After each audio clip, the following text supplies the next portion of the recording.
আমার ভাইজানেরা, যুবকেরা, মুরব্বিয়ানগণেরা, ও মুসলমানের ছেলেরা, আল্লাহ আমাদের ঘরে যেদিনে আমাদের ডাক আমাদের ঘরে এসে যাবে, আমরা খোদার কাছে যাব, কি নিয়ে যাব? এটা আমাকে বলে কোনো লাভ হবে না, এটা দুনিয়ার মানুষকে বলিয়ে বেরিয়ে কোনো লাভ হবে না। আপনি আজকে মাহফিলে বসে আপনি নিজের বিবেককে প্রশ্ন করেন, আল্লাহ না করেন আমি বদদুয়া দিতে আসি না। এখনই যদি এখন বাজে এই 9:54 বাজে, আজ হলো ইংরাজি 23শে এপ্রিল, এখনই যদি মরণ হয়ে যায়, কাল এই টাইমে দুনিয়ার মানুষ আমাদের ঘরে রেখে দেবে না, কাল আমাদের ঘরে কবরে দিয়ে চলে আসবে। ওয়ালা মিল্লাতে রাসূলিল্লাহ বলে কবরে লাশ শুইয়ে দেওয়া হবে। সবাই আমাদের আর আপনা সেই দিনে পর হয়ে যাবে। আমার নিজের ছেলে, নিজের ভাই, নিজের পাড়া প্রতিবেশী, আত্মীয় স্বজন সবাই আমাকে মিনহা খালাকনাকুম ওয়া ফিহা নুঈদুকুম ওয়া মিনহা নুখরিজুকুম তারাতান উখরা, সবাই 3 মুঠো করে মাটি দেবে, যে যার কবর ছেড়ে চলে আসবে। আর আপন সেই দিনে সব পর হয়ে যাবে। আর ওই জায়গাতে যদি কেউ আপন হতে হয়, আপনার আমার ঈমান আর আমলটাই আপন হয়ে যাবে। জোরে বলে, আমাদের ঈমান আর আমল, এই দুটো জিনিস হলো আমাদের কবরের সাথী। দুনিয়ায় আমরা ঘোরাফেরা, চাল চলন, সংসার সব করছি, কিন্তু কদিনের? সেদিন একজন দরবারে মেহমান এলো, বললো ভাইজান আপনার গাড়ি কোনটা? আমি মজা করেই আমি বললো মসজিদের ওপরে রাখা আছে, গিয়ে দেখায়। আমি কথাটা কিন্তু খারাপ বলিনি, কিন্তু সে দুনিয়ার গাড়ির কথা জিজ্ঞাসা করেছে, কিন্তু আমি আমার আসল গাড়ির ঠিকানা দিয়েছি। আচ্ছা, আমি কি ভুল কথা বলেছি বলে মনে হয়? আমার কথা মিথ্যে হয়েছে? ওরা একটুখানি হক চকিয়ে গেছে, বলছে ভাইজান গাড়ি হ্যাঁ রে খ্যাপা, মসজিদের ওপরে রাখা আছে, গিয়ে দেখায়। ও তখন বুঝতে পেরে গেছে যে কোন গাড়ির কথা বলছে। এটা দুনিয়ার গাড়ি, দুনিয়ার বাড়ি, দুনিয়ার সবকিছু। চোখ বন্ধ হয়ে যাওয়ার পরে আমি আর আমার বলে কিছুই জিনিস থাকবে না। আমি বলে কিছুই নাই, আমার বলে কিছুই নাই। আবুজার এখনই মরে যাবে, আবুজারে পকেটে টাকা আছে, আমার সব কে টাকা নেবে, কে আমার ঘড়ি নেবে, কে আমার মোবাইল নেবে, আমার কোনো হুঁশ থাকবে বলে মনে হবে না। আপনাদের টাকা পয়সা সোনা দানা সব আছে, সব আপনারা ফেলে রেখে চলে যাবেন, আমাদের সাথে কিছুই যাবে না। তো ভাইজানেরা, খালি হাতি এসেছিলাম, আবার খালি হাতি চলে যাব। ও ভাইজানেরা, সেই যাওয়ার জন্য কতটা পুঁজি জমিয়েছি। বগদাদের বাদশাহ, তার নাম হলো হারুন আর রশিদ। বগদাদ বলে একটা দেশ আছে, সেই দেশের বাদশাহ ছিল তৎকালীন, তিনার নাম হলো হারুন আর রশিদ। তিনি যখন তিনার রাজ দরবারে সবাইকে ডেকে একটা মিটিং করলো, একটা পরামর্শ সভা ডেকে বলল, বাবারা আমি বগদাদের বাদশাহ, আমি হারুন আর রশিদ দুনিয়ায় আর বেশি দিন বাঁচবো না, আমি দুনিয়া থেকে চলে যাব। এই যাওয়ার আগে তোমাদের নসিহত করে গেলাম, শুনে রেখে দাও। আমি যখন মারা যাব, আমার যখন লাশটা গোরস্থানে নিয়ে যাবে, আমার কাফনের ভিতর থেকে আমার হাত দুটো খাটিয়া থেকে বার করে দেবে। আমি যখন মারা যাব, আমার লাশটা খাটিয়াটা দুটো হাত দু সাইডে বার করে দেবে। এই ফটো উঠছে না? কি হচ্ছে? শুইয়ে দেখলি ভয় লাগে, কি জ্বালাই ফেলে দিয়েছে বাবুদি। ও আমার এরকম করে রেকর্ডিং কেউ করে? কি বলে বাবা, রেকর্ডিং এইভাবে করা যায় না, এদিক করছে রেকর্ডিং। একজন আলেম বান্দা দাঁড়িয়েছিল, ওই বাচ্চাকে বললো, বাচ্চা যাবা না, বিয়াদবি মাফ করবেন, কোন মাইয়েতের শরীরের অংশ খোলা শরিয়াতে যাই না। আপনাদের দেশে কাফন কি ফুল ঢাকা হয় তো না খোলা হয়? ফুল শরীর 3টে তো কাপড়। হ্যাঁ, প্রথমটা হলো পাঞ্জাবি। প্রথম কাপড়টা কি? যে কাপড়ের কোনো সেলাই নেই। এই যে সিস্টেমটা দেখছেন, এই যে আমার যে বুকে যেটা আছে, এটা কোন দলমত পথে না থাকলেও ফুরফুরা দাদা হুজুর কেবলা সেলসেলায় এই পোশাকটা কিন্তু আছে। এটা দাদা হুজুর কেবলা পরতেন। সুন্নতি জামা গোল পাঞ্জাবি ঠিক আছে, অনেক জায়গায় বোতাম লাগানো, সেটাও সুন্নতি। কিন্তু দাদা হুজুর কেবলা এই নেটওয়ালা পরতেন, কারণ এই নেটটা এই জন্যই দেওয়া হয়, এখানটায় অনেকটা ফাঁক থাকবে, ওই জন্য এই নেটটা শুধু দেওয়া হয়। এটা কেন জানেন? দাদা হুজুর কেবলা একদিন ভাত খাচ্ছিলেন, তো ভাত খেতে খেতে পীরমা জিজ্ঞাসা করছে যে, দাদা হুজুর কেবলা পীরমাকে বলছে, কচিরমা আমি আমার এই পাঞ্জাবিটা কেন পরি জানো? আমি এই পাঞ্জাবিটা আমার কাফনের পাঞ্জাবির দিকে খেয়াল করে পড়ি, কারণ কাফনের পাঞ্জাবির বুকটা হবে চিরা, সেই কথা ভেবে আমি আবু বকর আমার ওই পাঞ্জাবির কাছে বুকের কাজটা চিরা করেছি। জোরে বললেন না সুবহানাল্লাহ? আমার কথা বুঝতে পারেন না আপনারা? তার তিনাদের মধ্যে কতটা আল্লাহর ভয় ছিল, আখিরাতের ভয় ছিল। আর আমরা আজকে মুন্সিরহাট বাজারে চলে যাও, হাওড়া জেলার ডুমজুরে চলে যাও, মাকড়দায় চলে যাও, ঝাঁপড়দায় চলে যাও, তারপরে কেশবপুর চলে যাও, করলায় চলে যাও, বেগড়ি চলে যাও, এদিকে মাজু চলে যাও, মাচাল চলে যাও, জালালসি চলে যাও। ওরে বাবা, মরণ তো দূরের কথা, আল্লাহ মাফ করেন, মুসলমানের ছেলে মানে বলতেই ঘৃণা লাগবে। আমার 7টার বাজতে 5 মিনিট আগে বেরিয়েছি, জীবনে 2 ঘন্টা সময় লেগেছে হ্যাঁ এই গ্রাম থেকে ফুরফুরাই যেতে। কথা বলে না দেখছি তো। আমি আমার 4 চাকা গাড়ি খুব জোর, আমি জানি 8টায় পৌঁছে যাবো, 8টা 10-15, সেখানে আমার 2 ঘন্টার সময় লাগলো। আল্লাহ মাফ করেন, ঈদ মানাচ্ছি, একদম বেপরোয়া, এদের মরণ টরণ হবে না। হ্যাঁ, এরা মনে করেছে একদম সারা জীবন এইভাবেই বাঁচবো। খবরদার, এই ঈদকে উপলক্ষ করে জলসা দিলে হয় দেবেন, না দেবেন তাও ভালো, কিন্তু গান বাজনা খবরদার এসব করবেন না। বেশরিয়াতি কাজ, কদিনের দুনিয়া। অনেকজন ঈদকে লক্ষ্য করে হাঁড়ি ভাঙা দেয়, নাউজুবিল্লাহ। হ্যাঁ, পুকুরে হাঁস ধরায়, একটা হাঁস ছেড়ে দিয়ে হাঁস ধরলে পিরাই। তোমার দেশে আছে নাকি? যেমন খুশি সাজু। হ্যাঁ, কে সেজেছে বাঁদর, কে হনুমান, হ্যাঁ কত রকমের সাজ। আল্লাহ মাফ করে। আমার ভাই জানেরা, যুবকেরা, মুরব্বিয়ান গণেরা, আমি যে কথা বলছিলাম, ও নবীর উম্মতিরা, মুজাদ্দিদুজ জামান কতটা মরণের কথা খেয়াল করতেন। যারা আল্লাহর ওলি হয় তারা সবসময় আখিরাতের দিনটা চিন্তা করে তারা দুনিয়াদারি করেন। ও ভাই জানেরা, ওই সময় বাচ্চা হারুন আর রশিদ বলেছিল মাওলানাকে, হুজুর শোনেন, আমি কেন এমন ওসিয়াত করছি জানেন? আমি তো দেশের রাজা। উফ, কি হলো তোদের? এই তোকে কি বলছে ওরা? তোকে কি বলছে বলবি তো? কি বলছে ও? কি বলছে? কি বলছে বল? বিড়ি খাবি? কি খাবি? কি? হ্যাঁ গো, বাচ্চারা এখানে জলসায় আমি দেখেছি, শোনো, 7টা 8টা একটা বিড়িকে 7 জন মিলে খেচ্ছে। ও ওর গালে দিচ্ছে একবার, ও বলছে আমার একটু দেনাবে, তুই একাই খেলিচ্ছিস। আমি এদের কীর্তিগুলো দেখছি, দেখেছো কি অবস্থা? আমরা বদমাইশি ছিল, কিন্তু আমাদের থেকে বেশি বদমাইশি যা দেখছি। তোরা খাস? কোনোদিন খেয়েছিস? হাত দেখাচ্ছে, কে খেয়েছে না? এই দেখেছো, এই বদমাই বিড়ি খেয়েছে। কি অবস্থা দেখেছিস? এই তুই খাইনিস? আমার টুপি ছুঁয়ে পড়। দেখেছো? আমি এদের কাছে জানি তো, ওই গুজাগুজি করছে, চ বিড়ি খাবি চ। আমি জলসাটা আমি আজ বহুদিন করছি, 12 বছর হয়ে গেল, আমি চিনবনি। খবরদার খাইনি বাবু, গুনাহ হবে, আল্লাহ মাফ করেন।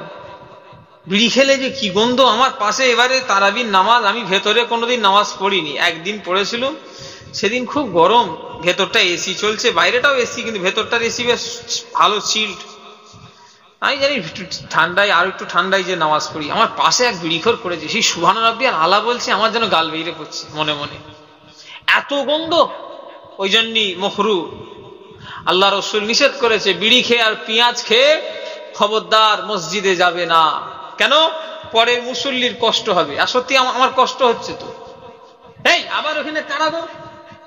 তোমাদের দেশে অজকরা মত বিপদ দেখছি, এই পোল যতক্ষণ না ভাঙবে হবে না। উফ, শুরু থেকে নিয়ে পোলটাই ডিস্টার্ব না। এদের একটু বুদ্ধি শুদ্ধি কবে হবে আল্লাহই জানে।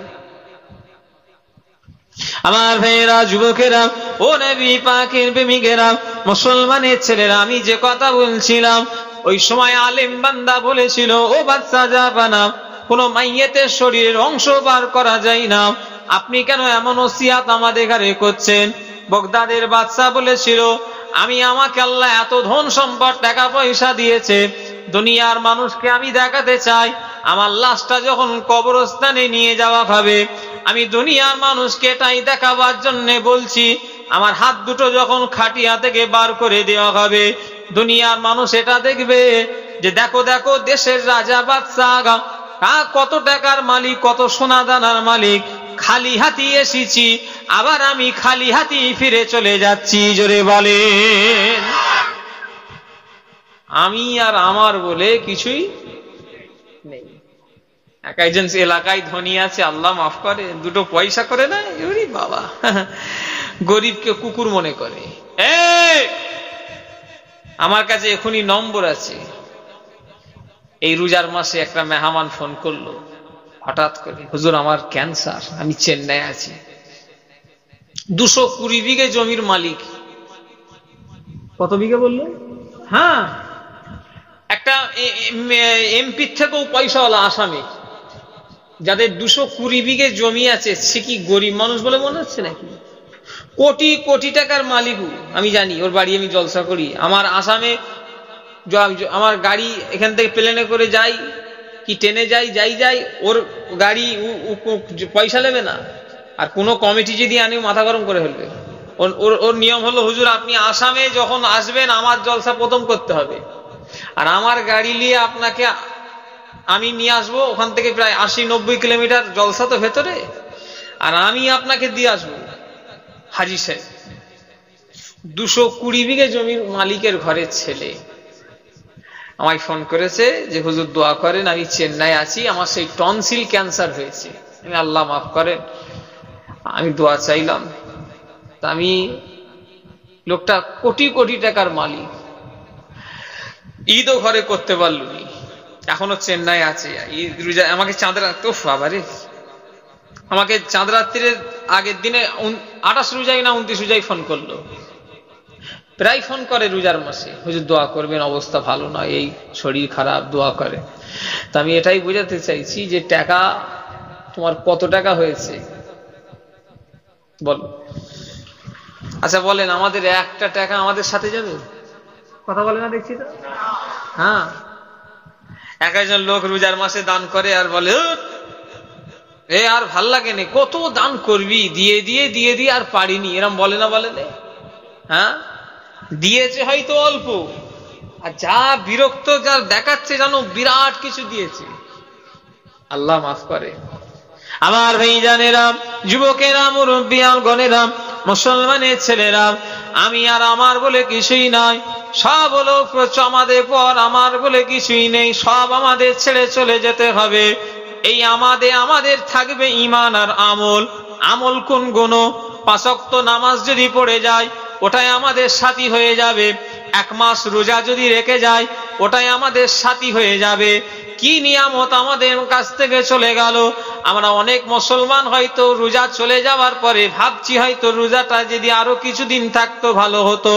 আবার অনেকজন ভাবছে আরো যে চলে গেছে ভালো হয়েছে, কি কষ্ট। অনেকজন রোজা রাখে, আল্লাহ ওদের রোজা কবুল করবে কি আমি বলতে পারছি না। প্রতিদিন বলে, ওহ বাবারে বিরাট কষ্ট হচ্ছে, বলে না বলে, আর ভাল লাগে না, কবে যে রোজাটা যাবে, এত কষ্ট রোজা রাখা। তোমায় কে রোজা রাখতে বলেছে? নাউজুবিল্লাহ, রোজা মানেই তো কষ্ট। ওই জন্যই তো আল্লাহ বলেছেন রোজা শুধু আমার জন্যে কেন, সমস্ত ইবাদত লোক দেখানো করা যাবে, নামাজ লোক দেখানো করা যাবে, দুনিয়ার মানুষ আমাকে নামাজি বলবে, দান খায়রাত লোক দেখানো করা যাবে, দুনিয়ার মানুষ আমাকে দানি বলবে।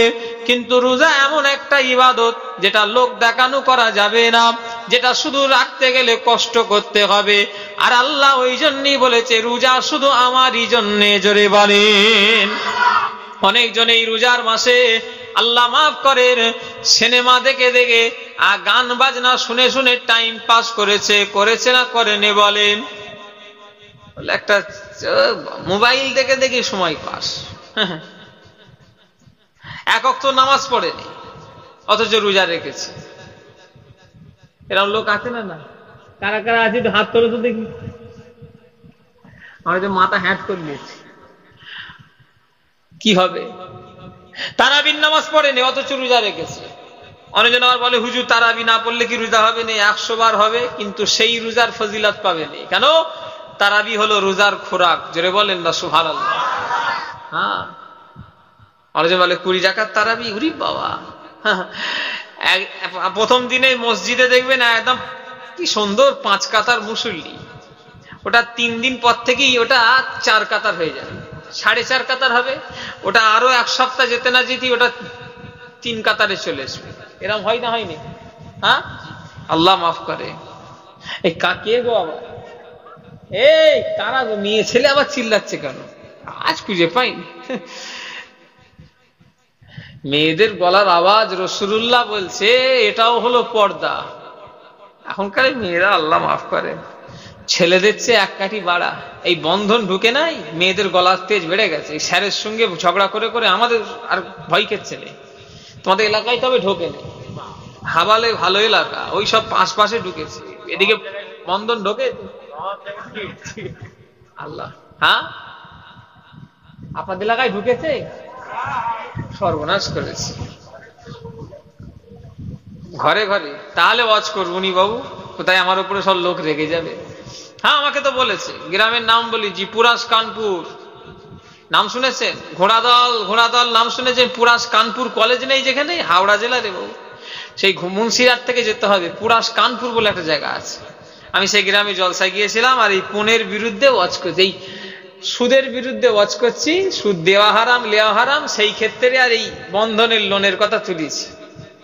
তারপরে আমাকে কমিটির লোক দাওয়াত করে, বাড়িওয়ালা দাওয়াত করতে এসে বলছে হুজুর এবারে যাবেন আমাদের গ্রামে গিয়ে আল্লাহ রাস্তায়, ওই আপনি আর ওই বন্ধনের কথাটা বলবেন না, কারণ ওটা আগে বলে দিয়েছেন। লোক সব বলছে যে হুজুর শুধু এসে ওই কথা বললো, আমাদের ঘরে উল্টো পাল্টা বলে গেল, আপনি ওটা বাদে ওয়াজ করে নাই। বলুন শোনো, আমি যদি যাই আমি কিন্তু ওইলি আবার ওয়াজ করব, আমার গুনাহ হবে তো। হ্যাঁ, আলেমরা যদি হক কথা বলা বন্ধ করে দেয় তাহলে কি হবে? আল্লাহ মাফ করেন। এই ফাল্গুন মাসে জলসা করলাম, টোটাল এলাকার 650 লোক বাজি ব্যবসা করে, বাজি। হ্যাঁ, যে বাড়িওয়ালার বাড়ি বসতে দিয়েছে সে বাড়িওয়ালা বলছে হুজুর দোয়া করেন, আল্লাহ আমায় বিরাট উন্নতি করেছে। আমি বললাম কি ব্যবসা করো? বললো হুজুর আমি বাজির ব্যবসা করি। কি সর্বনাশ! আমি আল্লাহর কসম বলছি, খাবো বলে খিদে লেগেছে, বাড়িওয়ালা একদম দস্তকান বিছিয়ে দিয়েছে। যেই বলেছে বাজির ব্যবসা করি, আমি আর বললুম না, বিরানি আছে, মাথাটা মারলুম অন্য হেকমত, শরিয়াতে হেকমতও জায়েজ আছে। হ্যাঁ, বললো হুজুর বিরানি তো করিনি, সাদা ভাত। তাহলে তাবারুক জলসাল নিয়ে আসো। আমি তাবারুক জানি, কেন এলাকার সব লোকের চাঁদা থাকে, হালাল তো থাকবে না কি হতে। আমি ওটা খেয়ে নিলাম, খেলে শুধু হবে না, আল্লাহ মাফ করে। আমার ভাই জানেরা, যাই হোক, আমি যে কথা বলছিলাম, ও নবীর উম্মতিরা, মুসলমানের ছেলেরা, এই যে মরে যাবেন, কি নিয়ে আপনি কবরে যাবেন? দুনিয়ায় থাকার জন্য আপনি সকালবেলা ঘুম থেকে উঠলেন, টাইম টেবিল করলেন, ঠিক 9টার সময় অফিসে যেতে হবে, দুপুরবেলা লাঞ্চ করতে হবে, আর বিকালবেলা একটু আড্ডা গল্প করতে হবে, সেই রাত্রিবেলা ডিনার করতে হবে, টাইম বাই টাইম। ও মুসলমানের ছেলেরা, বুকে হাত দিয়ে বলেন, আপনি যে টাইমে দুনিয়াদারি করেন, আপনি এই দুনিয়াদারি কদিনই বা করবেন? আপনার তো 50, 60, 40 তাও বলা যাবে না, গড় আয়ু আল্লাহ লিখে দিয়েছে। আমি ওয়াজ করছি, আমার মরণের বয়স সব বারিক ডেট সব জায়গা নির্ধারিত হয়ে গিয়েছে। আর আপনারাও যে কটা মানুষ এখানে বসে আছে, প্রত্যেকটা মানুষের মরণের তারিখ, ডেট, বার, জায়গা সব নির্ধারিত হয়ে গিয়েছে। শুধু ওই দিনটা আসার অপেক্ষা। আমি আপনাদের ছেড়ে চলে যাব, আপনারাও আমাকে ছেড়ে দিয়ে চলে যাবেন। সেই যাবার জন্য কতটা পুঁজি জমালেন। আমার ভাইজানেরা আমাকে বলছিল এই কমিটির ছেলেরা যে ভাইজান আমাদের গ্রামে একটু নামাজ নিয়ে কমিটি দেখারে বলবেন, সব ভাইকে একটু বলবেন। ও নবীর উম্মতিরা, আমি এতটুকুই বলে দিয়ে যাব, আল্লাহ আমাদের গাড়ি ইবাদতের জন্য বানিয়েছে, ব্যবসা করার জন্য নয়।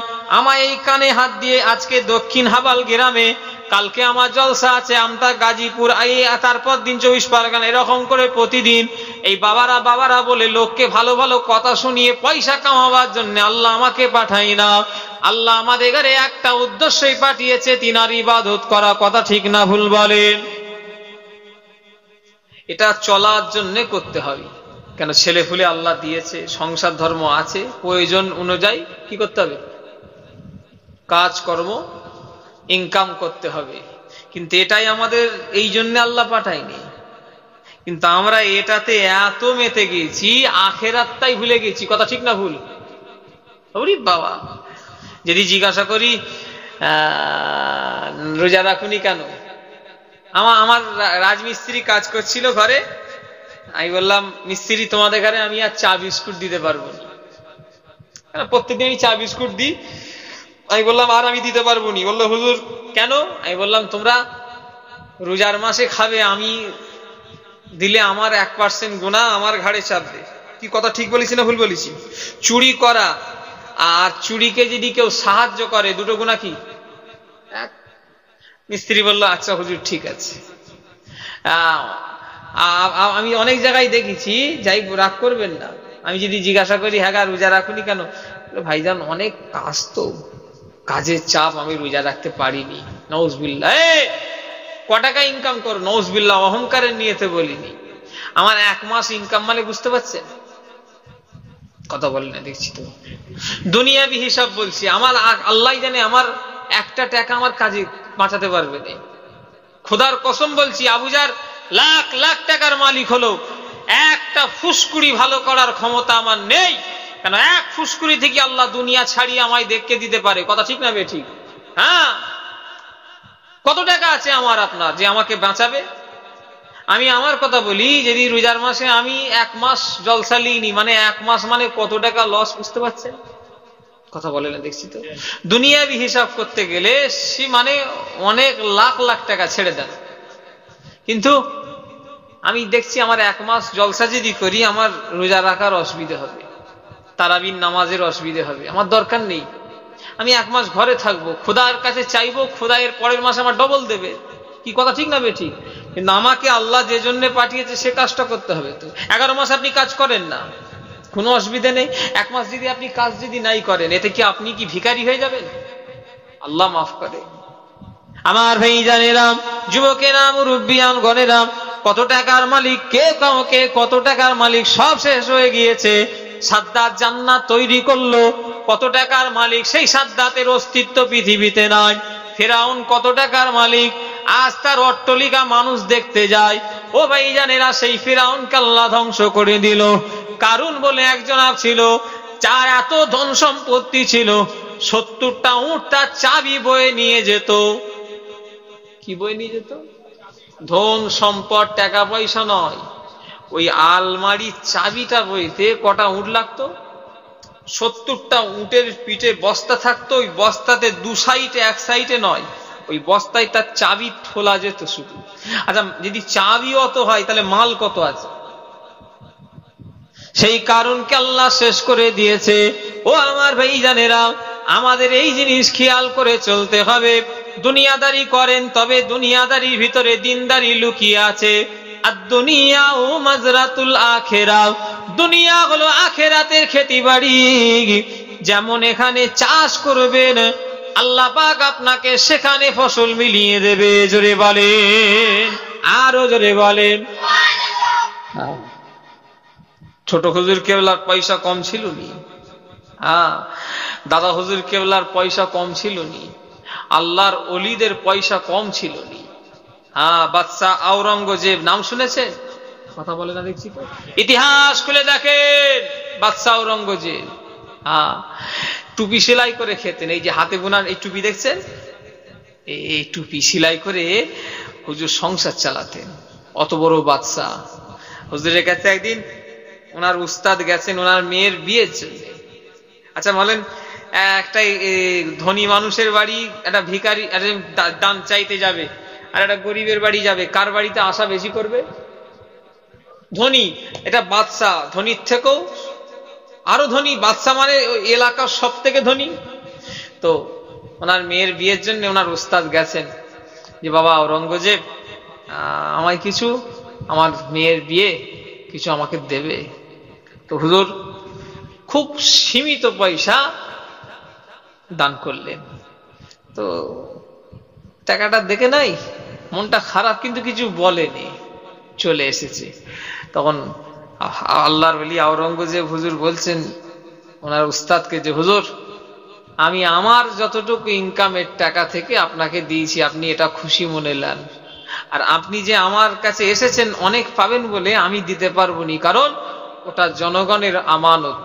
জোরে বললেন না সুবহানাল্লাহ।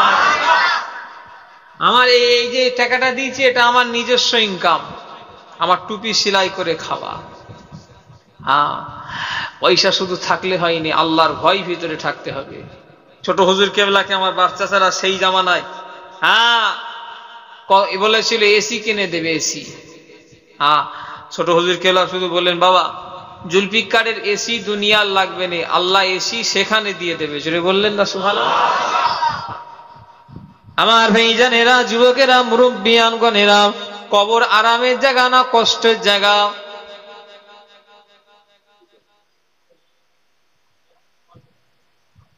না সে তো জানি, কিন্তু কবর আরামের জায়গা না কষ্টের জায়গা? জোরে বলো, তোমরা কেউ নাকি বলছো কবর আরামের জায়গা? কত বড় কবর? কবরটা আরামের জায়গা না কষ্টের জায়গা? জোরে বলেন।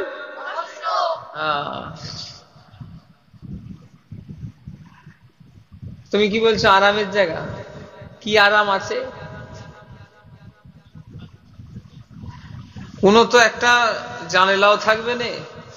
খোদার কসম করে বলি, এই 3-4 দিন আগে যে গরম পড়েছিল, আমি শুধু মনে মনে করছি, অনেকবার মনে করেছি আল্লাহ জাহান্নামার আগুনের আযাব তো দূরের কথা, আল্লাহ যদি কবরে এই গরমে যদি এমনি কাউকে রেখে দেয়, সেই আযাবটাই কত কঠিন আযাব হবে।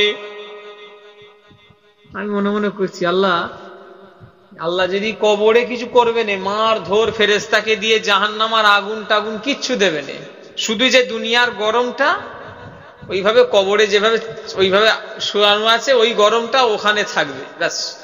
আচ্ছা এই আযাবটাই কিরকম লাগবে বলেন তো দেখি? ফ্যান চলছে, ঘাম হচ্ছে, কথা ঠিক বলছি না ভুল বলছি? ওই কবরে ফ্যান চলবে না, এই আযাবটা শুধু থাকবে। কবর আরামের জায়গা, আবার কবর হলো কষ্টের জায়গা। কিন্তু কবরকে কষ্টের জায়গা বলা মানে গুনাহ হবে। কষ্টের জায়গা বললে কি করবে?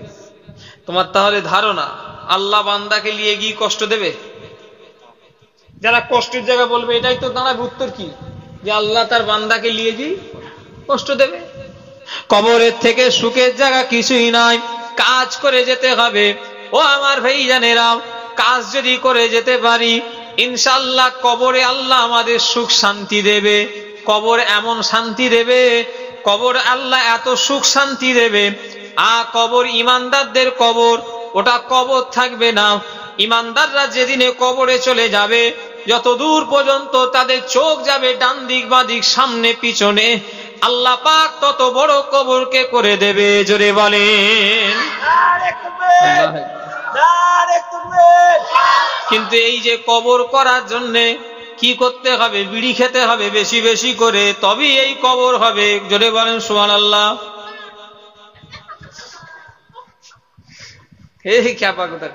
সুবহানাল্লাহ দিচ্ছি বল। এই কবর করতে গেলে বিড়ি খেতে হবে, কি করতে হবে? এই কবর করতে গেলে নিজেকে পরিবর্তন করে নিতে হবে। এই কবর করতে গেলে ইবলিসের দেখানো রাস্তায় চললে হবে না। এই কবর করতে গেলে আমার কথা বলে চুপ করে বস। এই কবর করতে গেলে আল্লাহ দ্বীনের শরিয়াতের পরে চলতে হবে। এই কবর করতে গেলে আমার ভাইজানেরা নবী যেভাবে চলেছেন ওইভাবে আমাদের চাল চলন রাখতে হবে। আল্লাহ নবী 63 বছরের জিন্দেগিতে জীবনে কোনোদিন পরের মাল সম্পদ মেরে লাই না। আমরা অনেকে আছি শুধু নামাজ পড়লে হবে না, তুমি যে বলছো নামাজ পড়তে হবে, নামাজও পড়তে হবে, আবার নিজেকে ফেরেশ থাকতে হবে। অনেক লোক আছে নামাজও পড়ে, আবার লোকের এত বড় গাঁটলা দিয়ে বসে আছে। হজ করে হাজি সাহেব হয়েছে, লোকের ঝেড়ে ঝুড়ে একদম সব ইদিক উদিক করে একদম হজ করতে গেছে। ওর হজ কবুল হবে? কথা বলে না দেখছি তো, অত সহজ নয়। 1000 নামাজ পড়ে, ওরে বাবা, আমাদের ফুরফুরা গ্রামে কয়েকজন আছে নামাজ ছাড়বে না এক ওয়াক্ত, ভালো জিনিস, কিন্তু লোকের ধার নিয়ে, লোকের থেকে টাকা নিয়ে টাকা দেয়নি, লোকের থেকে মাল নিয়েছে, মহাজনকে টাকা মিটায়নি। এরকম লোক আছে না? না। আর যে আমার একটা ছেলে আছে এত বড় শয়তান, যে দোকানদার টাকা পাবে ওর দোকানের আগে একটু গাড়ি স্পিড বেরিয়ে দেবে, হ্যাঁ, অন্যদিকে চেক ওকে করে চলে যাবে। আমি কথা ঠিক বলছি না ভুল বলছি? হাসছে মানে বুঝতে পেরেছো, মানে একদম ঠিক জায়গায় লেগেছে। হ্যাঁ, তুমি সবাইকে লুকোলে, শুনে রেখে দাও দুটো গোনাও, হুকুকুল্লাহ আর হুকুকুল ইবাদ। একটা হলো বান্দার হক আর একটা হলো আল্লাহর হক। নামাজ পড়তে পারিনি, এটা হলো আল্লাহর হক, চাইলে তিনি মাফ করে দিতে পারেন। রোজা রাখতে পারিনি, আল্লাহর কাছে চাইলে হয়তো তিনি মাফ করে দিতে পারেন। মদ খেয়ে ফেলেছি, আল্লাহর কাছে চাইলে হয়তো তিনি মাফ করে দিতে পারেন। সুদ খেয়ে ফেলেছি, আল্লাহর কাছে চাইলে হয়তো তিনি মাফ করে দিতে পারেন। জেনা করে ফেলেছি, আল্লাহর কাছে চাইলে হয়তো তিনি মাফ করে দিতে পারেন। হারাম খেয়ে ফেলেছি, আল্লাহর কাছে চাইলে হয়তো তিনি মাফ করে দিতে পারেন। তবে বান্দাকে ঠকিয়েছি, বান্দাকে মেরেছি, বান্দার মাল নিয়ে দিইনি, আত্মসাৎ করে নিয়েছি। এ বান্দা যতক্ষণ না মাফ না করবে ওর মাফ হবে না। অত সহজ নয়। কি ভাবছেন? একজন মসজিদে নামাজ পড়ছো আর এদিকে ভাইয়ের সম্পত্তি বাপকে বুঝিয়ে বাজিয়ে, তুমি বড় আর ভাই তখন ছোট, তুমি যেন ষাঁড় হয়ে গেছো আর ভাই তখন বাছুর, আর বাপকে বুলিয়ে বলে মেন জায়গাগুলো সব নিজের নামে করলিয়েছো, আর ছোট ভাইয়ের নামে একদম কানা টেড়া ব্যাঁকাগুলো রেখে দিয়েছে। এরকম আছে না? না। হ্যাঁ, এখন মাশাআল্লাহ দাড়ি লেগে লাল করেছে, হ্যাঁ, লাল করে হাই সাহেব, বাবা একবার ঢোকো না, তোমার হাই সাহেবগিরি বার করে দেবে। কথা ঠিক বলছি না ভুল বলছি? আপনার রাগ করছেন নাকি? দেখেন, আল্লাহ মাফ করেন, বাস্তব কথা বলছি, সবাই নয়, তবে এখন বেশিরভাগটাই। হ্যাঁ, অত সহজ নয়। হক্কুন নাস, লোকের মাল নিয়ে দেননি, জীবনে মাফ হবে না। তাই দুনিয়াদারি খুব বুঝে শুনে করতে হবে। আমার নবী কিভাবে শিখিয়ে গেছে আমাদের ঘরে দুনিয়াদারি করা। আল্লাহ নবী 63 বছরে জীবনে কারোর মাল নিজে আত্মসাৎ করে লাই না। আমাদের ঘরে সেই রকম আমাদেরও সেইভাবেই চলতে হবে। আল্লাহ রসুল 63 বছরে জীবনে কোনোদিন মিথ্যা কথা বলে না। আমরাও নাউজুবিল্লাহ। আমার এই বয়স কত হবে? আমার এই 29 বছর বয়স, 29 পার হয়ে গেছে অবশ্য। এই 29 পার হয়ে গেল আমার বয়স। আমি হয়তো জীবনে কোনোদিন মিথ্যে কথা বলিনি, তাই তো নাকি? আর আপনারাও মাশাআল্লাহ যে কজন টুপি পরে বসে আছেন না, আপনারাও জীবনে কোনোদিন মিথ্যে কথা বলেন। জোরে বলেন না মারহাবা।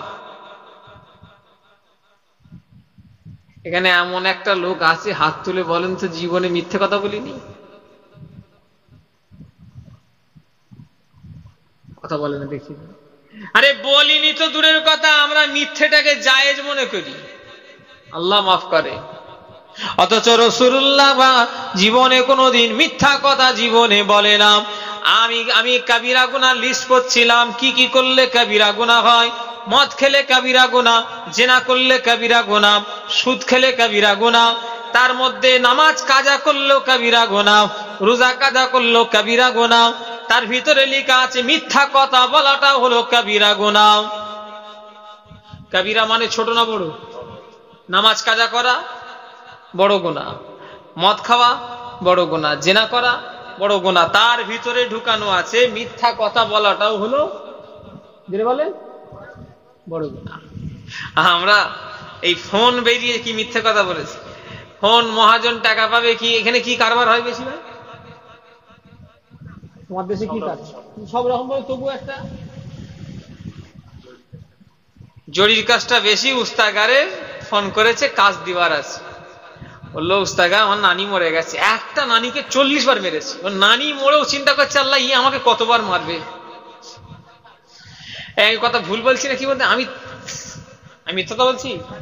ওর নানিও চিন্তা করছে আল্লাহ কি নাতি রেখে এসছি, এক নানিকে 40 বার মেরেছে। মুস্তাকার বললে হ্যাঁ তুই তো বললি ওই সপ্তাহে তোর নানি মরেছে। বললে এটা আমার মায়ের খালা গো, এটা আমার অন্য নানি। এই যে মিথ্যে কথা বলি, নউজবিল্লাহ। দুনিয়ার মানুষকে হয়তো বিশ্বাস দিলেন, আমরা মিথ্যে কথা বলে ফেললাম, দুনিয়ার মানুষ হয়তো বিশ্বাস করে নিল, কিন্তু একজনকে বিশ্বাস করাতে পারলাম না। তিনি কে? জোরে বলেন আল্লাহ। আমরা যাই বলি আমাদের ঘরে আল্লাহ জানে না জানে না? সব জানে আমার ভাই, জানে না। তাই রাসূলুল্লাহ জীবনে আদর্শকে ফলো করে চলবেন। আল্লাহ রসুল জীবনে কোনোদিন মিথ্যা কথা বলে না। অনেকজন বলে জান বাঁচানো ফরজ, তার জন্য মিথ্যা কথা বলা জায়েজ, এটা ভুল কথা। শুনছেন আমার কথা? জান বাঁচানোর জন্য মিথ্যে কথা বলা জায়েজ কোন কিতাবে লেখা আছে? জীবনে কোনো কিতাবে লেখা নেই। আরে আমাদের ছেলে মেয়েরা মিথ্যে কথা শেখে কাদের কাছ থেকে জানেন? আমাদের গার্জেনের কাছ থেকে। কথা ঠিক বলেছি না ভুল বলেছি? বাস্তব কথা। পয়সা পাবে, বলে আব্বার পায়খানা হচ্ছে, 60 বার পায়খানায় গেছে। আব্বা পাশে শুয়ে আছে, বলে আব্বা পায়খানায় ঢুকেছে, অথচ বাপ পাশে। ছেলে বাচ্চা ছেলে তো, হ্যালো হ্যাঁ আব্বা পায়খানায় আছে। আবার 10 মিনিট পর আবার বলছে আব্বা এখনো পায়খানা। এই চিন্তা করছো কত পায়খানা হচ্ছে, অথচ মিথ্যে কথা। ছেলে মেয়েদের শিক্ষা আমরা খারাপ করেছি। আল্লাহর ওলি বড় পীর আব্দুল কাদের জিলানী রাহমাতুল্লাহ আলাইহি মাদ্রাসায় পড়তে যাচ্ছেন। ওনার আম্মা জান, উনি বাচ্চা ছেলে ছিলেন, পাঞ্জাবির একটা কোনাতে 40টা আরবি টাকা পাঞ্জাবির একটা কোনাতে সেলাই করে দিয়েছেন। কেন? বাচ্চা ছেলে যদি কোথায় হারিয়ে ফেলবে, পাঞ্জাবির একটা কোনিয়ে নুকিয়ে সেলাই করে দিয়েছেন। ডাকাতের দলেরা হুজুর মাদ্রাসায় যাওয়ার রাস্তায় ধরে ফেললো, চারিদিকে গোল করে ঘিরে নিয়ে তামাম শরীরটা পকেটে হাত দিয়ে দেখতে লাগলো। পকেটে হাত দিয়ে যখন কিছু পেল না, জিজ্ঞাসা করলো বাবা ছেলে তুমি কি কোনো টাকা পয়সা নিয়ে বেরোনি? বড় পীর সাহেব বললেন হ্যাঁ আমি বেরিয়েছি। বললো কই তোমার তো পকেটে কোনো টাকা পয়সা দেখলাম না। তখন আল্লাহর ওলি বড় পীর সাহেব হুজুর ওনার আম্মা জানের লুকোনো জায়গাটাকে দেখিয়ে দিলেন যে দেখো এই জায়গাটায় আমার টাকা লুকোনো আছে। চড়ে দে। সব দলের লোকেরা অবাক হয়ে গেল, বলে বাবা তুমি কি আমাদের ঘরে চেনো আমরা কারা? আল্লাহর ওলি বড় পীর সাহেব বলেছিলেন হ্যাঁ আমি জানি আপনারা কারা। বলে আমরা জানা সত্ত্বেও কেন সত্য কথা বললে? বড় পীর সাহেব বলেছিলেন ও ডাকাতের দলেরা শুনে রেখে দাও, ডাকাতের সর্দার শুনে রেখে দাও, আমি আব্দুল কাদেরকে আমার আম্মা জান বাচ্চাবেলা থেকে ওসিয়াত করে গিয়েছে, বাবা আব্দুল কাদের জীবন চলে যায় চলে যাবে, জীবনে কোনোদিন তুমি মিথ্যা কথা বলবে না। তাই আমি মায়ের ওসিয়াতটা মনে আমি সত্য কথাই বলেছি। জোরে বলে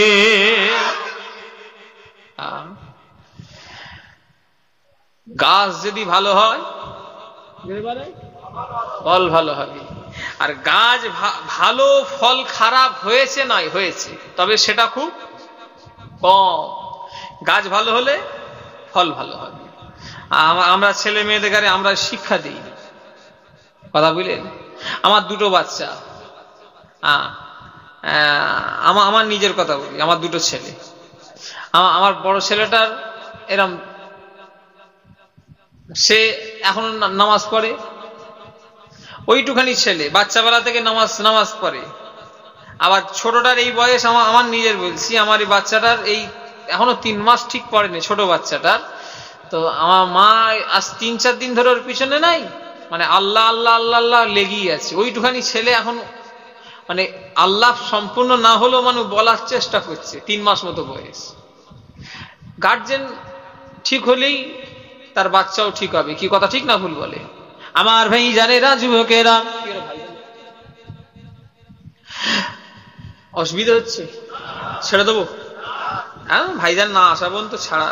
আবার তোমাদের সারা রাতের জলসা বলি বাবা, তা আবার মটর আলু দিয়ে সারা রাত করছো, একটু গোস দিওনি? হ্যাঁ খেবা পিঠা খাই। কই কমিটি কে? তুমি আর কে আছো? কমিটি কারা আছে হাত তোলো তো দেখি। আপনারা কেউ সামনে বছর আসবেন না, এই প্রথম তো গোশ না দিলে আসবেন না, সামনে বছর গোশ হবে তো বলেন ইনশাল্লাহ। হ্যাঁ আমি দোয়া তো করে দিচ্ছি, মটর দিয়ে হয়, এখন সেই মটরের সময় আছে, আমি গোশ চাই। সেবারে আর জলসায় গিয়ে যাওয়া সৌবিন বিরিয়ানি করেছে, কি বলছে হুজুর পয়সার টানাটানি, ওই জন্য সৌবিন দিয়ে দিয়েছি। যাক আর হয়, দুধের স্বাদ কিসে মেটে বলে, ঘোলে আর মেটে। ও নবীর উম্মতিরা, আমার ভাইজানেরা, আমি যে কথা বলছিলাম, আল্লাহ রসুল জীবনে কোনোদিন মিথ্যা কথা বলে না। আমাদের সেই আদর্শই আদর্শিত হতে হবে। রাসূলুল্লাহ 63 বছরের জীবন আদর্শটা আমাদের জন্য হলো ছাত্র বন্ধু, যাকে বলা হয় গাইড বুক। বাচ্চাবেলায় আমরা ছাত্র বন্ধু কিনতাম, 6-এ 7-এ 4-এ, আপনারা পড়েছেন কি জানি না। ছাত্র বন্ধুটা হলো গাইড বুক। আর রাসূলুল্লাহ আমাদের কাছে আল্লাহ পাঠিয়েছেন, ওটাও ঠিক ছাত্র বন্ধুর মতো। কারণ আল্লাহ রসুলের 63 বছরের জীবন আদর্শটাই হলো আমাদের চলার রাস্তা। জোরে বলেন সুবহানাল্লাহ। আল্লাহ রসুল জীবনে কোনোদিন, আমার ভাইজানেরা, এই কি হলো গো, মাইক ঠিক আছে? হ্যাঁ, মাইক না দেখলে আমার ভয় লাগে, পক্ষ গুড়িয়ে দেয়। হ্যাঁ, ও নবীর উম্মতিরা, আল্লাহ রসুল জীবনে কোনোদিন একক তো নামাজ কাজা করে না। আল্লাহ রসুল জীবনে কোনোদিন রোজা কাজা করে না। আজ আমাদের দিকে খেয়াল করলে দেখা যাবে আমরা অনেকে আছি ফজরের নামাজটাই কাজা করে দিই, অথচ 4 ওয়াক্ত পড়ি। অথচ কিতাবের ভিতরে এসেছে আল্লাহ ওই বাড়িতে শান্তি দেবে যাদের সকাল ফজরের নামাজ দিয়ে সকাল শুরু হবে। জোরে বলেন। অনেক লোক আছি আসল সব নামাজই আসল, কিন্তু যেটা কষ্ট বেশি সেটাতে স্বভাব, জোরে বলে না, বেশি। হ্যাঁ, যেটাতে কষ্ট বেশি তাতে স্বভাব বেশি। কোন সময় উঠতে ভাই বেশি কষ্ট হয়? ফজরের নামাজ। মুসল্লি কটা হয় গ্রামে ফজরের সময়? ওই দিকে তেকিয়ে বলতে হবে, এইদিকে নেই, অবস্থা ভালো নয়। ওই দিকে কটা হয় না, ওই যে আমার বাপগুলো বলতে পারবে, 20-25টা। ডেটওয়ালা কটা? ডেট কাটা কটা? ডেটওয়ালা মানে হচ্ছে কাঁচা, আর ডেট কাটা মানে হলো সব সাদা হয়ে গেছে। ডেটওয়ালা বেশি না ডেট কাটা বেশি? মানে বয়স্ক বেশি না জোয়ান বেশি? বেশি মানে বয়স্করাই। যদি 10টা মুসল্লি হয়, তার মধ্যে 8টা বয়স্ক, 9টা হয়তো 8টা বয়স্ক, কি হবে? আল্লাহ রসুলের কথা খেয়াল করে দেখো, রাসূলুল্লাহর এত বিমার, আল্লাহ নবী মদিনা মসজিদে নববী শরীফে রাসূলুল্লাহ এমনও দিন গিয়েছে, রাসূলুল্লাহ যে জামাতে অ্যাটেন্ড করেন এমন কোন দিন নয়। রাসূলুল্লাহ প্রতিদিন ইমামতি করতেন মদিনার মসজিদে নববী শরীফে, যে মসজিদে এক ওয়াক্ত নামাজ পড়লে 50,000 ওয়াক্তের সওয়াব পাওয়া যায়। ও আমার ভাইজানেরা, যে মসজিদে রাসূলুল্লাহ বলেছেন যদি কেউ 40 ওয়াক্ত জামাতের সঙ্গে নামাজ আদায় করে, আমি নবী বলছি আমি তাকে সাথে করে আল্লাহর জান্নাতে নিয়ে যাব। জোরে বলেন। ও আমার ভাইজানেরা, সেই মদিনার মসজিদে নববী শরীফে আজান হয়ে গেল, আল্লাহ রসুল আসছেন না, অথচ নবী মদিনার মসজিদের ইমাম, সাহাবা হুজুরা সুন্নত নামাজ পড়ে সব পিছন দিকে রাসূলুল্লাহর আসার অপেক্ষায় আছেন। সময় অতিবাহিত হয়ে যাচ্ছে, রাসূলুল্লাহ আসছেন না। ও নবীর উম্মতিরা, আল্লাহ নবী আসছেন না। রাসূলুল্লাহ এত বিমার, বিছানা শয্যাশায়ী হয়ে গিয়েছেন। আল্লাহ রসুল ঘরের দিয়ে জানালা দিয়ে রাসূলুল্লাহ নবী আমার আম্মা জান আয়েশা সিদ্দিকাকে বললেন, ও আয়েশা, আমার আজকে এত বিমার, আমি আজকে একা মদিনার মসজিদে যেতে পারবো না, তোমার আব্বা আবু বকর সিদ্দিককে বলো আজকে ইমামতি যেন আবু বকর যেন করে লাই। হযরতে আবু বকর সিদ্দিককে ডাকা হলো। আম্মা জান আয়েশা সিদ্দিকা বললেন, আব্বা জান আপনাকে আল্লাহ নবী নামাজ পড়াবার নির্দেশ দিয়েছেন। আম্মা জান আয়েশা সিদ্দিকা হযরতে আবু বকর সিদ্দিককে বলে দিলেন। হযরতে আবু বকর সিদ্দিক মদিনার মসজিদে যেন এত কান্না রোল উঠে গিয়েছে, যেন মনে হচ্ছে কিয়ামত শুরু হয়ে গিয়েছে। কেননা সাহাবা হুজুরা কোনোদিন রসুল ছাড়া তিনারা কোনোদিন নামাজ পড়ে না, আজ রসুল ছাড়া তিনারা নামাজ পড়ছে, যেন একটা এতিম হয়ে গিয়েছে। মদিনার মসজিদে একটা কান্না যেন রোল উঠে গিয়েছে। কি করা যাবে, নামাজ তো পড়তে হবে। সাহাবা হুজুরা নামাজে দাঁড়িয়ে গিয়েছে, আল্লাহ রসুল সাহাবাদের নামাজ দেখছেন, আর নবী চোখ দিয়ে টস টস করে পানি গড়িয়ে যাচ্ছে। আম্মা জান আয়েশা সিদ্দিকা বলেছিলেন, ইয়া রাসূলুল্লাহ ইয়া হাবিবাল্লাহ, হুজুর বেয়াদবি মাফ করুন, হুজুর আপনি কেন কাঁদছেন? আপনার শরীর অসুস্থ বলে আপনি মদিনার মসজিদে নববী শরীফে যেতে পাচ্ছেন না বলে আপনার চোখ দিয়ে পানি গড়িয়ে যাচ্ছে। আল্লাহ রসুল বলেছিলেন, আয়েশা আমি এই জন্যে কাঁদিনি, আজ আমি এই দুঃখে কাঁদি না, আজ আমার এই কান্নাটা হলো খুশির কান্না। কেন কান্না দুই রকমের হয়, একটা মানুষ যখন দুঃখই থাকে কাঁদে, খুব যখন খুশি হয় তখনও কাঁদে। জানেন কি জানি না, খুব যখন খুশি হয়ে যায় আবেগ কাঁদে। আল্লাহ রসুল বললেন, আয়েশা আমি এই কান্নাটা হলো খুশির কান্না। কেন আমি আজকে মদিনার মসজিদে যেতে পারি না তো কি হয়েছে? আমি আল্লাহ এই নামাজকে প্রতিষ্ঠিত করার জন্য মক্কার কাফেরেরা কম জুলুম আমাকে করে না, মক্কার কুফারে কুরাইশেরা কম অত্যাচার আমাকে করে না, কম গালিমন্দ আমাকে দেয় না। আমি চেয়েছিলাম আল্লাহর নামাজ যেন দিনে যেন প্রতিষ্ঠিত হয়ে যাক।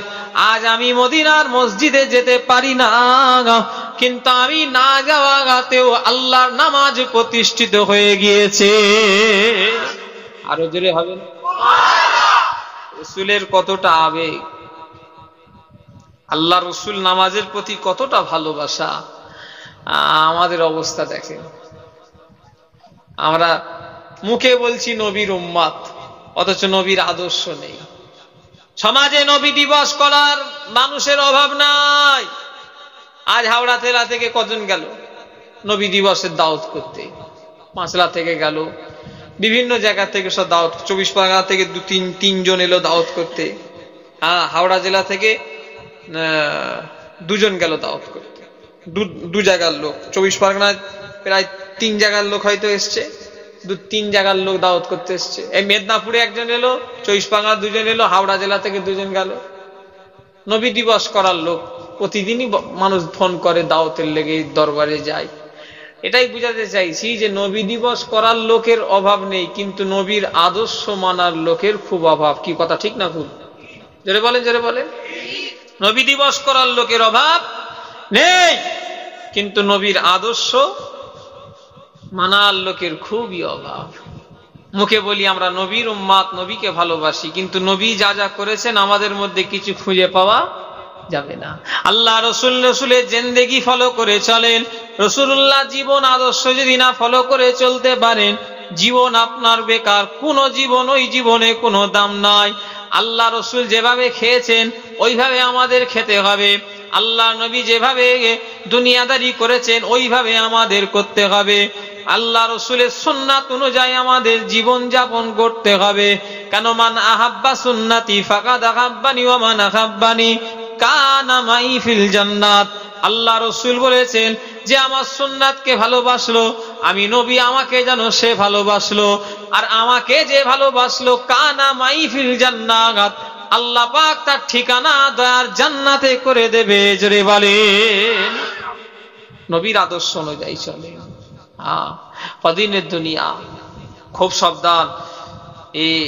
এই দুনিয়াদারি জানবেন একদিন শেষ হবে, সেই চলে যেতে হবে অন্ধকার জায়গা, কবরে চলে যেতে হবে। আল্লাহ মাফ করেন।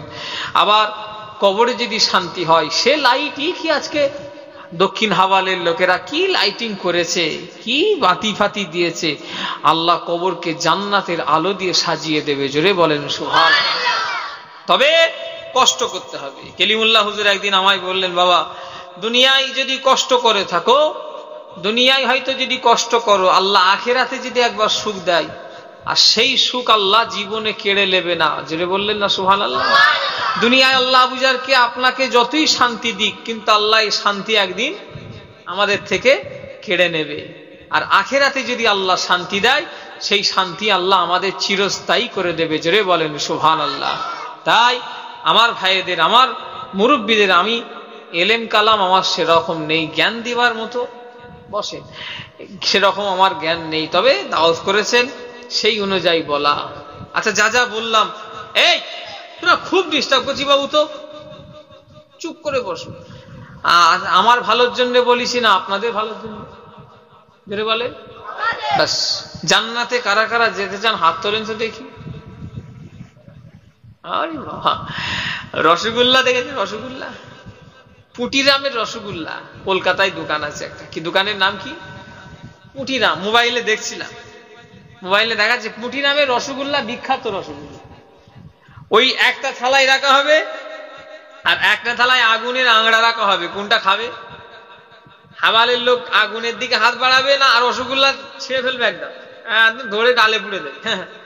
কথা ঠিক বলছি না ভুল বলছি? হ্যাঁ, তাই আমাদের নজর ভালো দিকে। জান্নাতে যাব মাশাআল্লাহ, সবাই হাত তুলে দিচ্ছি, কিন্তু কাজকর্মগুলো। ষষ্ঠীতলা মোড়ে উঠে যাব, এখান থেকে বাগনান মোড়, একদম হাই রোড, বাঁদিকে নিয়ে নিয়েছি, পৌঁছাবে। ষষ্ঠীতলা মোড়, বাগনান মেন রোডে যাব, একদম মেন রোডে। মানকুর মোড়ে যাব, সব থেকে ভালো, ছেড়ে দাও, মানকুর মোড়ে যাব, বাঁদিকে ধরে নিয়েছি। কোথায় পৌঁছাবে?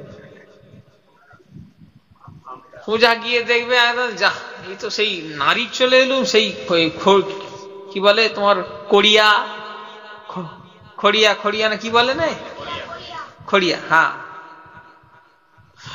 চলে এসছি। আচ্ছা কেন চলে এলে? কেন? তোমার নিয়ত তো মানকুড়ে ছিল। কথা বলেন, আমাকে উত্তর দিতে হবে, আমি জিজ্ঞাসা করছি। হ্যাঁ, রাস্তা ভুল। জান্নাতে সবাই হাত তুলেছি, নিয়ত কিন্তু মানকুর যাব, কিন্তু পৌঁছে গেছি নারীতে। কেন? রাস্তাটা ভুল ধরেছি বলে। নিয়ত জান্নাতের, কিন্তু রাস্তা সব জাহান্নামে। নিয়ত থাকলেও আল্লাহ না করেন, পৌঁছাবো কোথা? আমার কথা মনে হচ্ছে বুঝাতে পারিনি না, কি বলেন দেখি? নিয়ত আপনার মানকুরে, কিন্তু আপনি গিয়ে দেখছেন সোজা আমতায় গিয়ে পৌঁছে গেছেন। কেন? না, আমার রাস্তা ধরা ভুল হয়ে গেছে। নিয়ত আপনার আমার জান্নাতের, কিন্তু আমাদের কাজ কর্ম সব জাহান্নামের দিকে। নিয়ত ঠিক থাকলেও ঠিকানায় পৌঁছানো যাবে না। আল্লাহ মাফ করেন।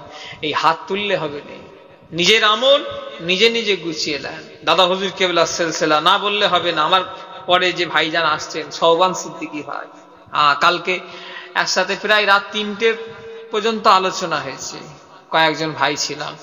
তো খুব সমস্যা, সিলসিলা আস্তে আস্তে কঠিন জায়গায় চলে যাচ্ছে। মুরিদ দেখারে বলছি, মুরিদ ফুরফুরা থেকে কমে যাচ্ছে। জানেন, আমি প্রত্যেকটা জলসায় নিয়ত করেছি ঈদের পর দিন থেকে জলসা করব, সব জলসাই বলবো।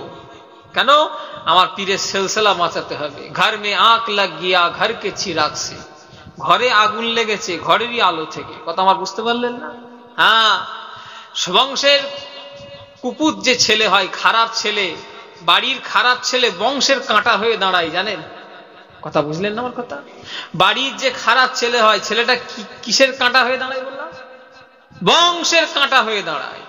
হ্যাঁ, আল্লাহ মাফ করেন, কাউকে ভালো খারাপ আমি বলবো নি ভাই, তবে আমার পীরের সিলসিলাটাকে বাঁচাতে হবে, সেই উদ্দেশ্যেই বলতে হবে। না বললে হবে না, খোদার কাছে আমাকে ধরা পড়তে হবে। আমাদের ফুরফুরার সিলসিলাটা আস্তে আস্তে মুরিদান বাড়ছে না কমছে? আমি ভালো প্রশ্ন করছি, জোরে বলেন। ফুরফুরা সিলসিলার মুরিদ বাড়ছে না কমছে? কারা কারা বাড়ছে বলছে হাত তোলেন তো দেখি। তোলো, আমি দেখতে চাই রে বাবু। বাড়ছে, দাদা হুজুরের সিলসিলার মুরিদ বাড়ছে, বাড়ছে না কমছে? মুরিদ কমছে?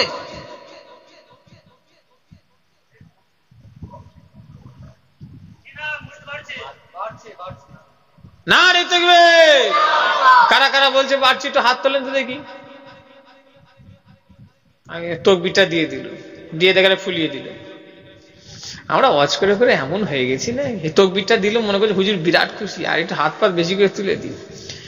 মুরিদ, মুরিদ কাকে বলে জানেন? নামাজে, রোজাতে, দরুদে, তেলাওতে, তসবিতে, আমলে, ইবাদতে, আশাকে, পোশাকে, ব্যবহারে, কথাতে, বার্তাতে, চাল চলন সব একদম শরিয়াতের মাপকাঠি অনুযায়ী একই বলে মুরিদ। কথা আবার বলবো, নামাজ, রোজা, হজ, যাকাত, টুপি, দাড়ি, তসবি, তালিল, মুরাকিবা, মুশাহিদা, আশাকে, পোশাকে, ব্যবহারে, আচারে, চাল চলন, কথাবার্তা সব দিক দিয়ে একদম শরিয়াতের গণ্ডির ভিতরে, একে বলে মুরিদ। আর খোদার দিকে চেয়ে বলেন, এই মুরিদ ফুরফুরা থেকে কমছে না বাড়ছে? ফুরফুরার ভালোবাসার লোক অনেক বেড়ে গেছে বা আছে, বেড়েছে, আছে, কিন্তু মুরিদ নেই। বাস্তব কথা, এটা বড় দুঃখের। ফুরফুরা সিলসিলার এখন দাদা হুজুর কেরার সিলসিলায় মুরিদান গুলো যেচ্ছে ফুরফুরায় গিয়ে কোন হুজুরের গলা দেখছে, মলি সাহেবের গলা চলছে। উরি বাবা, এই হুজুরটা গজল বলছে দেখেছিস? আরে বাবা টান দেখ, আবুজার হুজুর জলসা টান দিলে আর ছাড়ছে টেনে, বেশ ভালো লাগে, গলাটাও ভালো। আরে বাবা দাওয়াত কর, এই অমুক অমুক মলি সাহেবটা দেখ দিন, দেখ দিন একে পাওয়া যায় কি ভালো গজল বলছে। আমি কথা ঠিক বলছি না ভুল বলছি? কি হলো রে বাবা? উফ, আবার তোরা ঝগড়া করছি বাবু?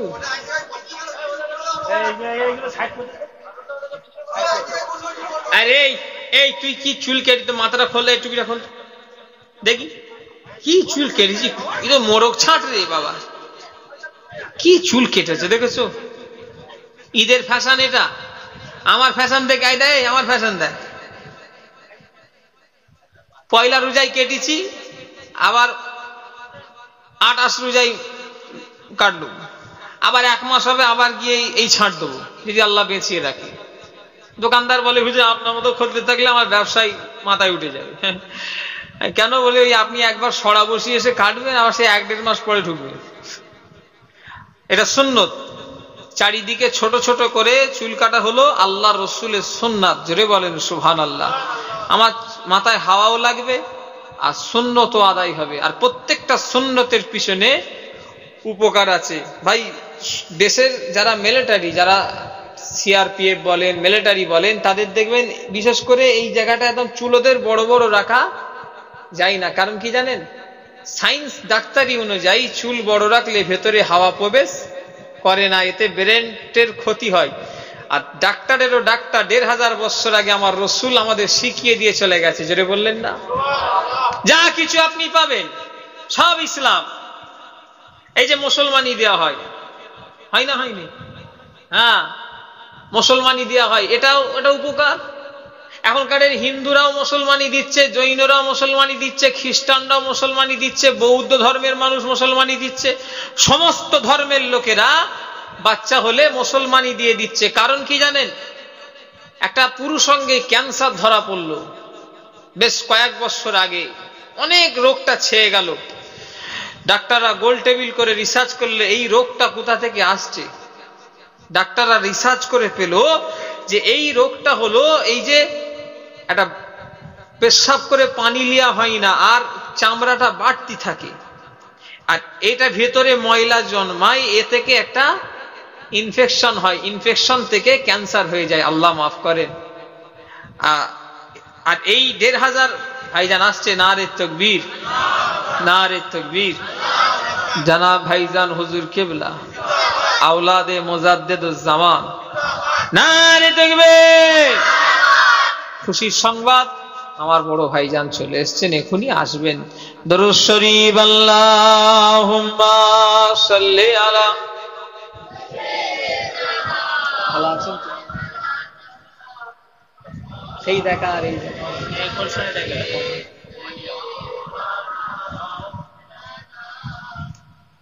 ছোট্ট ছেলে মাকে বলে কেঁদে কেঁদে কচি সুরে, ছোট্ট ছেলে মাকে বলে কেঁদে কেঁদে কচি সুরে, মা গো বলো না মদিনা কত দূরে, সেথায় আমি যাব কেমন করে, মা গো বলো না মদিনা কত দূরে, সেথায় আমি যাব কেমন করে।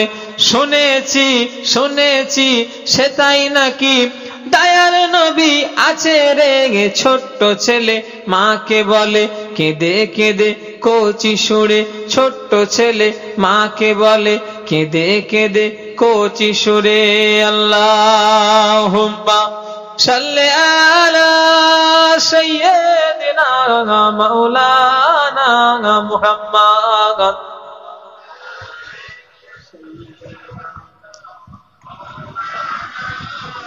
যাই হোক, আমি যে কথা বলছিলাম, সময় খুব সংক্ষেপ, এখনই ভাইজান চলে আসবে।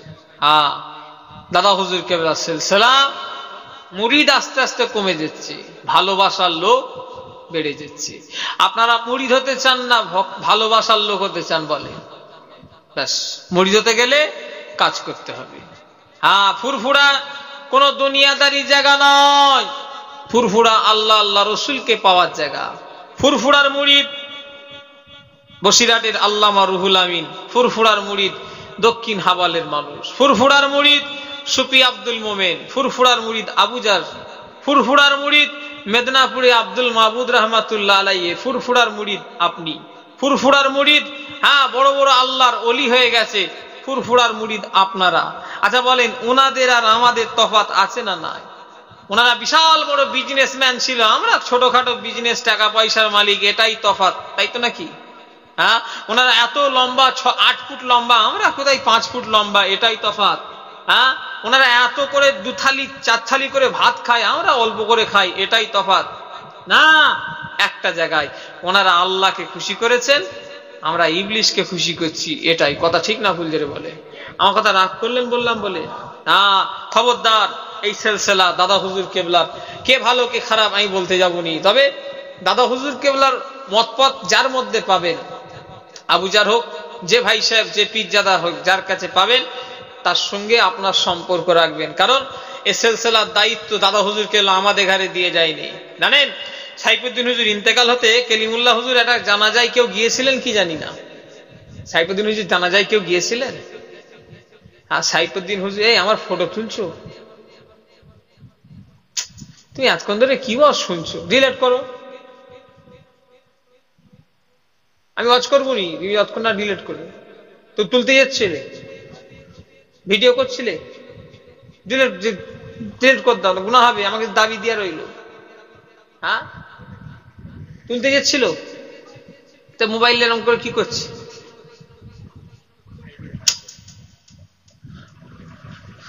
সাইফুদ্দিন হুজুর জানাজাতে কেলিমুল্লাহ হুজুর বলেছিলেন যে সিলসিলা যদি ঘরে বাইরের লোকেরা চালাবে, কারা চালাবে? বাইরের লোকেরা সিলসিলা চালাবে। আমরা যদি দেখভাল যদি না করতে পারি, সিলসিলা বাইরের লোকেরা চালাবে। বাস্তব কথা, এটা কালিমুল্লাহ হুজুর বলেছিলেন। আর দাদা হুজুর কেবলা এই সিলসিলা শুধু দাদা হুজুরের আওলাদদের ঘরে, দাদা হুজুর কেবলা দাদা হুজুরের আওলাদদের বিশ্বাস করতে বলে মনে হয়? তুমি জানেন পীরের আওলাদ ভেবে পীরের আওলাদ ভুল করলো, পীরের আওলাদ মাদর কুতাকারী। দাদা হুজুর কেবলা আগে বলো, দাদা হুজুর কেবলা তিনার আওলাদদের বিশ্বাস, আওলাদ মানে ওনার 5 ছেলে নয়, আওলাদদের, আওলাদ আলাদা কথা, আওলাদদের আলাদা কথা। আওলাদদের মানে যত নিচই যাবে, আওলাদদের বিশ্বাস করতো না করতুনি? বলে করতুনি? আরে আমিও তো তার মধ্যে পড়ে যাচ্ছি রে খ্যাপা কোথাকারে, আমার তো মাথা গরম হয়ে যাবে তাহলে। দাদা হুজুর কেবলা তিনার আওলাদদের বিশ্বাস করতো, হ্যাঁ কি না? বলে। আর আমি যদি বলি না, যদি দাদা হুজুর কেবলা তিনার আওলাদদের বিশ্বাস করতো, ওসিয়াতনামা কারোর বাড়ি আছে ভাই? দাদা হুজুর ওসিয়াতনামা কারোর বাড়ি আছে? আছে? আপনি 26 নম্বর না 25 নম্বর ওসিয়াতটা, 25 নাই 26, 57টা মোট ওসিয়াতের ভিতরে 25 নম্বর না 26 নম্বরটা এখন গিয়ে পড়ে নেবেন। লেখা আছে, আমি আবু বকর, অন্য জায়গায় দেখেছি ঠিক এই লেখাটাই আছে, পীরের ছেলে পীর নয়, পীর সেজে বসে আছে। শুনছেন আমার কথা? বাপের গদিতে বসে আছে, বাপ পীর, সেই অনুযায়ী ছেলেও পীর সেজেছে, অথচ যোগ্য নেই। দাদা হুজুর কেবলা লিখছেন, আমার ভয় হয় আমার মরণের পরে আমার পুত্রদের মধ্যে এরকম হয়ে না বসে যায়। এরকম যদি কারোর মধ্যে তোমরা পাও, তোমরা তাদের কাছে মানবে না, যাবে না, বসবে না। আচ্ছা বলেন, দাদা হুজুর কেবলা যদি সত্যিকারে তিনার বংশের লোকেদের বিশ্বাস করত, তাহলে এই কথাটা কেন লিখে দিয়ে গেল? কথা ঠিক না ভুল বলেন? আমার কথা বলেন। দাদা হুজুর কেবলা আল্লাহর ওলি, আল্লাহ কিছু কিছু কথা নাই ওলিদের ঘরে জানিয়ে দেয়, সেটা ইলহাম। নবীদের কাছে আসে ওহী, আর ওলিদের কাছে আসে ইলহাম। দাদা হুজুর কেবলা জানে। তো এই জন্যই আমি বুঝাতে চাইছি, দাদা হুজুর কেবলা আওলাদ দেখলে শুধু হবে না। হ্যাঁ, শস্যের ভেতরে কি ঢুকে থাকে? যেটা বলে কথায় আছে, শস্যের ভিতরে ভূত ঢুকে থাকে। পীরের আওলাদকে মানবো ততক্ষণ যতক্ষণ পীরের ওসিয়াত নসিয়াত তিনার ভিতরে পাবো। কি কথা ঠিক না ভুল? বাবা পীরের আওলাদের মধ্যে ওসিয়াত নসিয়াত নেই, আমরা তোমার কথা মানবও নি। আমি কে খারাপ কে ভালো নাউজুবিল্লাহ আমি বলতে যাবনি, কারণ আমি নিজে খারাপ। সিলসিলাটাকে বাঁচাতে হবে, সেই জন্যে আমি আপনাদের ঘরে দায়িত্ব দিয়ে যাচ্ছি, আপনারাও এই সিলসিলার মালিক। দাদা হুজুর কেবলা বলেছে আমার দুটো ছেলে, আটির চারা, আমার আটির চারা হলো আমার বংশের লোকেরা, আর আমার মুরিদানদের ছেলেরা হলো আমার কলমের চারা। জোরে বলেন সুবহানাল্লাহ। তাহলে এই সিলসিলার দায়িত্ব আমাদের ঘরে একা দিয়ে যায়নি, এই সিলসিলা আপনাদের ঘরেও দায়িত্ব দিয়ে গেছে না যায়নি বলে। ব্যাস, যদি মনে করেন দাদা হুজুরের সিলসিলা ক্ষতি হয়ে যাক, আবুজারের দ্বারাই যদি ক্ষতি হয়, আবুজারকে যেমন দাদা হুজুর কেবলা কিয়ামতে ধরবে, মুরিদদের দ্বারাই যদি ক্ষতি হয়, শোনো আপনাদের ঘরেও কাল কিয়ামতের ময়দানে দাদা হুজুর কেবলা জবাবদিহি করবে। কারণ দেখছেন আবুজার সিদ্দিকী দাদা হুজুরের ওসিয়াত নসিয়াতের বাইরে চলছে, আপনি জানা সত্ত্বেও আপনি আমাকে নিয়ে লাপালাপি করছেন, আমাকে নিয়ে জলসা দিচ্ছেন, সব রেশানি করাচ্ছেন, আমাকে নিয়ে হই হই করছেন। তার মানে চুরি করা, চোরকে যদি কেউ সাপোর্ট করে, দুটোই এক। কথা ঠিক না ভুল জোরে বলে? এদিকে খেয়াল করবেন। আমি যে কথাটা বললাম, আচ্ছা কোনো কাউকে ইন্ডিকেট করে কথা বলেছি? খোদার দিকে চেয়ে বলে নাউজুবিল্লাহ, আল্লাহ মাফ করেন। যদি আমি কাউকে যদি একজনকে কি দুজনকে যদি আমি টার্গেট করে কথা বলি, কি কাউকে যদি টার্গেট করে কথা বলি, আল্লাহ যেন আমার মরণের সময় জবান বন্ধ করে দেয়, এত বড় কথা বললাম। আমি পীরের সিলসিলার জন্য বলছি, কারণ আমাদের ঘরে ওসব দেখলে হবে না। আমাদের মুরিদানদের বাপদাদারা যেভাবে চালিয়েছেন, আমাদের ওইভাবে আপনাদের সঙ্গে আমাদের সম্পর্ক রাখতে হবে। কি কথা ঠিক না বেঠিক? ফুরফুরা মেনে আল্লাহর ওলি হয়ে গেছে। তুমি ফুরফুরা মেনে, আমি ফুরফুরা মেনে কি হচ্ছে? কিছুই পাইনি। কেন পাইনি? আমাদের সেই জায়গায় তৈরি হচ্ছে না, সেই জায়গাটাই যেতে পারছি নি। আমরা শুধু দেখছি কার গলা ভালো, কোন হুজুর টান দিচ্ছে ভালো, কে গজল পড়ছে ভালো। আমলের দিকে কারোর খেয়াল নেই। ফুরফুরায় আজকে লোক গেল, হাজার হাজার লোক জিয়ারত করতে গেল ঈদের পর দিনে, ভালো জিনিস, ইতাই সিতাই না বেরিয়ে জিয়ারত করতে গেছে। জোহরের জামাতে নামাজ পড়লাম, সুন্নত নামাজের সময় দেখি কত লোক বেরিয়ে মসজিদ থেকে চলে গেল। ভাবছিলাম একটা তাড়া দিই, তারপরে চিন্তা করলাম না থাক, কি কতবার তাড়া দেবো, সুন্নতের গুরুত্ব নেই। অথচ সুন্নাতের 2 রাকাত নামাজটা হলো গায়রে মুআক্কেদা। কথা আমার বুঝলেন না? পড়তেই হবে, ইচ্ছাকৃত ভাবে ছাড়লে গুনাহ হবে, কিন্তু সুন্নতের গুরুত্ব নেই। কেন দৌড়াচ্ছেন? আবুজার হুজুরকে দাওয়াত করা, ফট করে যদি অন্য কেউ বুক করলে, কি খেতে হবে, হোটেলে যেতে হবে। সারা জীবন এই করে করে আমাদের শেষ হয়ে গেলাম। আল্লাহ মাফ করেন। জানেন এই সিলসিলা কি সিলসিলা? কলিকাতা জমিনে শুয়ে আছে হযরতে সুফি রাসূলে নবাব হযরতে সুফি ফাতে আলী ওয়াইসি রাহমাতুল্লাহ আলাইহি। গেছেন কি না জানি না, গেছেন? কেউ জানে কে ছিলেন? দাদা হুজুর কেবলার পীর। আমরা সেই সিলসিলার মানুষ। ওনার দরবারে কোনো মানুষ যদি মুরিদ হতে যেতেন, হুজুর বলতেন বাবা কি দরকারে এসেছো? হুজুর আমি মুরিদ হওয়ার জন্য এসেছি। হুজুর বললেন বাবা মুরিদ করতে পারি, শর্ত মানতে পারবে? বলে হুজুর কি শর্ত বলেন? বলে বাবা আমার শর্ত হলো আমার এই দরবারে থাকতে হবে, বাড়িতে যেতে পারবে না। এই শর্তই যদি রাজি হও তবেই তোমাকে মুরিদ করব। জীবনে কেউ হাবালের লোক মুরিদ হবে বলে মনে হয়? হুজুর ধরে কি বউ ছেলে কি সংসার সব কি ব্যবসা বাণিজ্য সব কি লাটে তুলে দেবো না? কি দেবো? হবে? কি কাজ করো তুমি?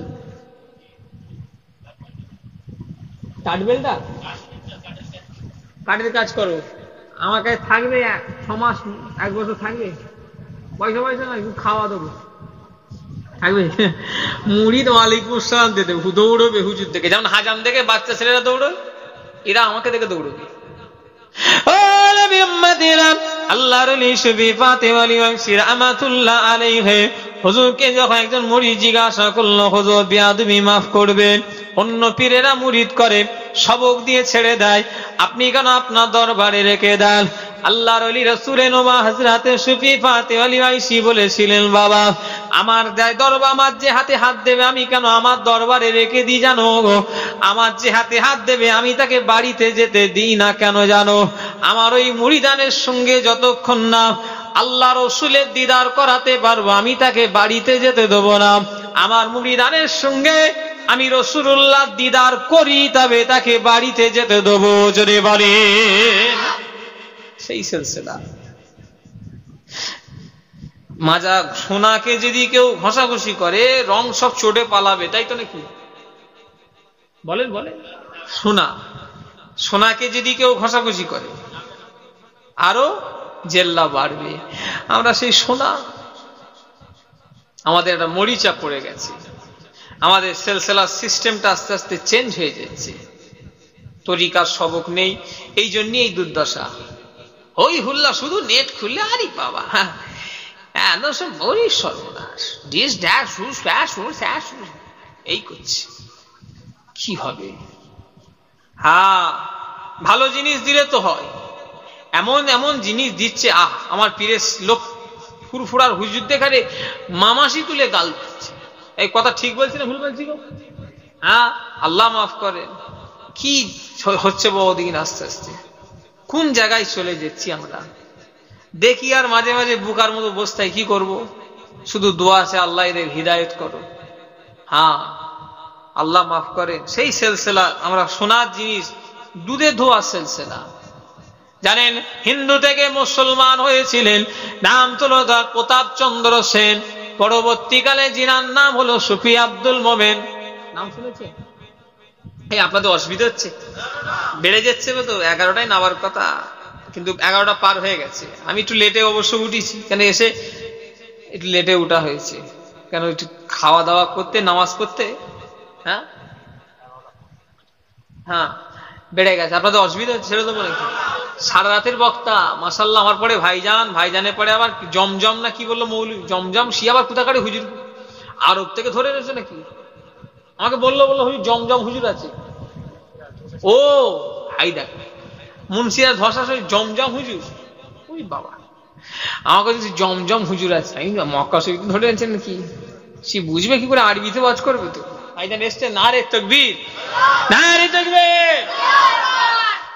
ভাই আসসালামু আলাইকুম, আমাকে সালাম দেন। ওয়ালাইকুম আসসালাম। জমজম হুজুর,